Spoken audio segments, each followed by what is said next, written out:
Hey guys, welcome back to the channel super ideas में आप लोगों का एक बार फिर से स्वागत है। दोस्तों, आज है 5 जून, वर्ल्ड एनवायरनमेंट डे है, विश्व पर्यावरण दिवस है। और हम सब उत्तराखंड से जो भी इस न्यूज को देख रहे हैं, तो एक एक पेड़ लगाने का संकल्प लें कि हम सब पेड़ लगाएंगे और जो आसपास के पेड़ पौधे हैं उनको नष्ट ना करके उनकी भी देखभाल करेंगे।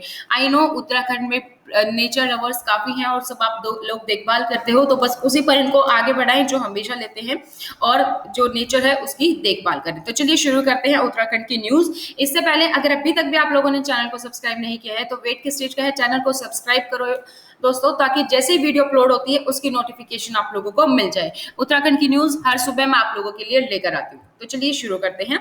नीति आयोग द्वारा किए गए एक सर्वे के अंतर्गत संपूर्ण देश में शैक्षिक गुणवत्ता क्वालिटी एजुकेशन की सूची में 70 अंक के साथ उत्तराखंड को चौथा स्थान प्राप्त हुआ है। तो कॉन्ग्रेचुलेशंस टू ऑल उत्तराखंडियन, सब उत्तराखंड वासियों को इसके लिए बधाइयां। तो यह संपूर्ण उत्तराखंड वासियों के लिए गर्व का विषय है। प्रदेश को शिक्षा के क्षेत्र में अग्रणी बनाने के लिए प्रति राज्य सरकार प्रतिबद्ध है। तो चौथा स्थान प्राप्त हुआ है उत्तराखंड को क्वालिटी एजुकेशन में। इसको लेकर मैंने कल वीडियो भी बनाई थी, तो सारी डिटेल्स आप उस वीडियो में भी देख सकते हैं। तो ये जो रिपोर्ट होती है इसको हम बोलते हैं एसडीजी, इंडिया सूचकांक रिपोर्ट है। ये नीति आयोग द्वारा जारी की जाती है। और अगर हम बेहतर कानून व्यवस्था की बात करें तो उत्तराखंड ने बेहतर कानून व्यवस्था में टॉप किया है।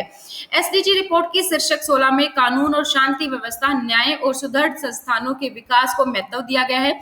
इसका आकलन 8 बिंदुओं के मापदंडों के आधार पर किया गया है। उत्तराखंड पुलिस और राज्य के लिए अत्यंत गर्व का विषय है। इन सभी बिंदुओं पर बेहतरीन कार्य करते हुए राज्य ने 86 अंकों के साथ इस श्रेणी में शीर्ष स्थान पर अपनी जगह बनाई है। गुजरात दूसरे नंबर पर है और मिजोरम तीसरे नंबर पर है। तो दोस्तों, नीति आयोग से एसडीजी रिपोर्ट बनाई जाती है। 100 का स्कोर होता है जिसमें से मार्क्स देते हैं। और state and UT has achieve the target set for 2030। तो स्कोर ऑफ 0 ये बताता है कि आप बॉटम पे हो, 100 बताता है कि आप सबसे ऊपर हो।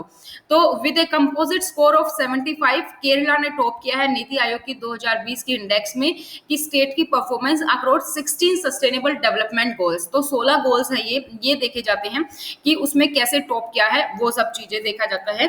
तो 16 गोल्स में तो हम उत्तराखंड में जो क्वालिटी एजुकेशन है, जो आपका 4th पॉइंट आपको दिख रहा है, वो है यहाँ पर उत्तराखंड, जिसमें 3rd नंबर पे है।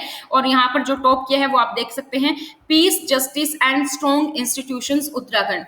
काफी सारे लोग ऐसे हैं, ये वीडियो वो लोग भी देखते हैं जो कॉम्पिटिटिव एग्जाम की तैयारी कर रहे हैं। तो एक बार मैं आपको बोलूंगी कि आप इसका स्क्रीनशॉट लेकर रख ले और इस रिपोर्ट को जरूर पढ़ें, ताकि आपके एग्जाम में कोई भी क्वेश्चन आए तो आप यहाँ से उसको कवर कर सकते हैं। तो नो पावर्टी यानी कि कोई गरीबी नहीं, इसमें तमिलनाडु ने टॉप किया है। जीरो हंगर में केरला ने टॉप किया है। गुड हेल्थ और वेलबींग में गुजरात ने टॉप किया है। जेंडर इक्वलिटी में चंडीगढ़ ने टॉप किया है। क्लीन वाटर एंड सैनिटेशन में गोवा ने टॉप किया है। Decent work and economic growth में हिमाचल प्रदेश ने टॉप किया है। इंडस्ट्री इनोवेशन एंड इंफ्रास्ट्रक्चर में गुजरात है। रिड्यूस इनइक्वालिटी में मेघालय ने टॉप किया है। सस्टेनेबल सिटीज एंड कम्युनिटीज में Punjab. Responsible consumption and production में त्रिपुरा ने टॉप किया है। Climate action and life below water, इन दोनों में ओडिशा ने टॉप किया है। और लाइफ ऑन लैंड में अरुणाचल प्रदेश ने टॉप किया है। चलिए बाकी की न्यूज देखते हैं। तो भाजपा प्रदेश अध्यक्ष व नगर विधायक मदन कौशिक ने भी कहा है कि सरकार शीघ्र ही चारधाम यात्रा को व्यवस्थाओं के साथ शुरू करने पर विचार कर रही है। यह व्यापारियों के लिए भी सबसे बड़ी खुशी है, क्योंकि राज्य का अधिकांश कारोबार पर्यटन पर ही आधारित है। यह बात कौशिक ने गुरुवार को गुलाटी गुट के व्यापारियों के एक प्रतिनिधि मंडल से कही। शहर व्यापार मंडल अध्यक्ष कमल ब्रजवासी के नेतृत्व और शहर महामंत्री प्रदीप कादरा के संयोजन में व्यापारियों ने कहा है कि कोरोना संक्रमण के लगातार घटते मामलों को देखते हुए समस्त व्यवसायिक प्रतिष्ठानों को व्यवस्था के साथ खोलने का निर्देश प्रदेश सरकार शीघ्र ही जारी करेगी। तो अगर हम चारधाम यात्रा की बात करें तो चरणबद्ध तरीके से खोलने के बारे में योजना बनाई जा रही है। सतपाल महाराज ने कहा है कि पहले चरण में चारधाम यात्रा को स्थानीय लोगों के लिए खोला जाएगा, लोकल लोगों के लिए खोला जाएगा। जिसका मतलब ये नहीं कि पूरे उत्तराखंड के लिए, उसका मतलब ये है कि चमोली, रुद्रप्रयाग और उत्तरकाशी के लिए खोला जाएगा। इन्हीं के लिए क्यों खोला जाएगा? क्योंकि बद्रीनाथ, केदारनाथ, गंगोत्री, यमुनोत्री, ये चारों धाम इन तीनों जगह पर ही, चमोली, रुद्रप्रयाग और उत्तरकाशी में। तो महाराज ने कहा है कि अगर पहले चरण में सब कुछ ठीक रहता है है, तो दूसरे चरण में प्रदेश के अन्य जिलों के लिए, यानी कि सिर्फ उत्तराखंड के लिए खोला जाएगा। जो उत्तराखंड के लोग हैं उनको तीर्थ यात्रा की अनुमति दी जाएगी, जबकि जो राज्य से बाहर से आने वाले यात्री हैं उनको कुछ प्रतिबंधों के साथ तीसरे चरण में जाने की इजाजत मिलेगी। उत्तराखंड पर्यटन उद्योग ने कोविड-19 संकट से निपटने के लिए राहत पैकेज की भी मांग की है। तो उत्तराखंड का कोरोना वायरस ग्रस्त पर्यटन उद्योग उन लोगों के लिए राहत पैकेज पर अपनी उम्मीद लगा के बैठे हैं जो आजीविका संकट का सामना कर रहे हैं। पर्यटन और संस्कृति मंत्री सतपाल महाराज ने शुक्रवार को कहा है कि हमने अपने संकटग्रस्त पर्यटन उद्योग में जान डालने के लिए राहत पैकेज की मांग करते हुए मुख्यमंत्री को एक प्रस्ताव भेजा है। तो जिस पर जो भी अपडेट आएगी वो आपको मिल जाएगी। तो पर्यटन हमारी रोटी और मक्खन है, ब्रेड एंड बटर है। यह महामारी के कारण कई क्षेत्रों पर प्रभावित हुई है और इस स्तर पर एक राहत पैकेज इस क्षेत्र के लोगों के लिए अच्छी दुनिया करेगा, अच्छी सुविधाएं प्रदान करेगा।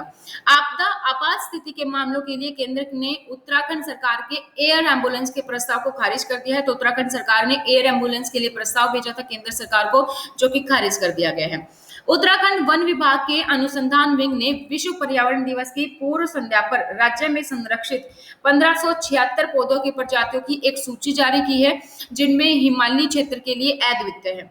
हिमालयी क्षेत्र के लिए अद्वितीय और स्थानिक पौधों की प्रजातियों के अलावा सूची में उन प्रजातियों को भी शामिल किया गया है जिन्हें international union for conservation of nature red list of threatened species में खतरा घोषित किया गया है। मुख्य वन संरक्षण अनुसंधान सचिव चतुर्वेदी ने शुक्रवार को कहा है कि उत्तराखंड देश का पहला राज्य है जिसने सालाना संरक्षित पौधों की प्रजातियों की सूची जारी करने की प्रथा शुरू की है। इसे जारी करने का यह लगातार दूसरा वर्ष है। इसको पिछले साल शुरू किया गया था। उत्तराखंड में पहाड़ों के लिए बस जल्दी चलेंगी, निजी बसें और ऑपरेटरों को मिलेगी राहत। एज पर गाइडलाइंस उत्तराखंड ने बोल दिया था कि 50% कैपेसिटी के साथ बसें चल सकती हैं, लेकिन बस ऑपरेटर इस बात पर नहीं मान रहे थे, क्योंकि उन्होंने बोला अगर 50% लोग ही आएंगे तो हम बस चलाने के लिए जो सवारी होंगी उनसे डबल किराया लेंगे, जिस पर कि उत्तराखंड सरकार नहीं मानी। तो बस वालों ने दो ऑप्शन दिए हैं, या तो 50% के साथ हम डबल किराया लेंगे या फिर आप 75% जो है कैपेसिटी वो कर दो। तो अब 75% कैपेसिटी पर ओके हुआ है, जिसपे कि 1.5 गुना किराया जो है वो वसूला जाएगा। इस पर मैंने डिटेल में भी वीडियो बना दी है, वो भी आप जाकर देख सकते हैं। उत्तराखंड कोरोना वायरस अपडेट की बात करें तो 60% सक्रिय मामले हैं। 9 पर्वतीय जिलों में 892 लोगों से संक्रमण की पुष्टि है। व्यापारियों ने ताली और थाली बजाकर प्रदर्शन किया है। सरकार से दुकानें खोलने की मांग चल रही है। तो अगले लॉकडाउन में जो अगली गाइडलाइंस आएंगी उसमें हम दुकानों के खुलने की जो ये मांग है, जो प्रेशर बना हुआ है, इस पर भी फैसला देख सकते हैं। उत्तराखंड के पहाड़ी जिलों में 7 से 10 जून तक बारिश होगी। मौसम विभाग ने येलो अलर्ट पहाड़ी जिलों के लिए जारी किया है। राज्य की सरकारी सस्ते गल्ले की दुकानों पर राज्य के करीब 23 लाख राशन कार्ड धारकों को प्रति माह हर महीने 2 किलो चीनी मिलने लगेगी। शासन ने गुरुवार को इसका शासनादेश जारी भी कर दिया है। पिछले हफ्ते कैबिनेट बैठक में इस प्रस्ताव को मंजूरी दी गई थी। खाद्य मंत्री बंशीधर भगत ने शासनादेश जारी करने होने के साथ विभागीय अधिकारियों को राशन की दुकानों पर चीनी उपलब्ध कराने के निर्देश दिए गए हैं। उन्होंने कहा है कि राशन उपभोक्ताओं को जून, जुलाई और अगस्त में हर महीने 25 रुपए प्रति किलो के हिसाब से 2 किलो चीनी मिलेगी। तो ये थी दोस्तों कुछ उत्तराखंड की न्यूज। आई होप आपको वीडियो पसंद आई होगी। वीडियो आपको कैसी लगती है आप मुझे कमेंट सेक्शन में कमेंट कर सकते हैं। वीडियो को शेयर भी जरूर करें। व्हाट्सएप, फेसबुक, ट्विटर, जहां मर्जी शेयर करना है, ग्रुप्स में, इंडिविजुअल में स्टेटस लगाकर आप इस वीडियो को शेयर कर सकते हैं। और अगर अभी तक भी आप लोगों ने चैनल को सब्सक्राइब नहीं किया है तो चैनल को सब्सक्राइब करो और बेल आइकन को प्रेस करना ना भूलें, ताकि जैसे वीडियो अपलोड होती है उसकी नोटिफिकेशन आप लोगों को मिल जाए। तो आज की वीडियो में इतना ही, फिर मिलेंगे नई जानकारी के साथ। तब तक thank you so much, bye bye, take care.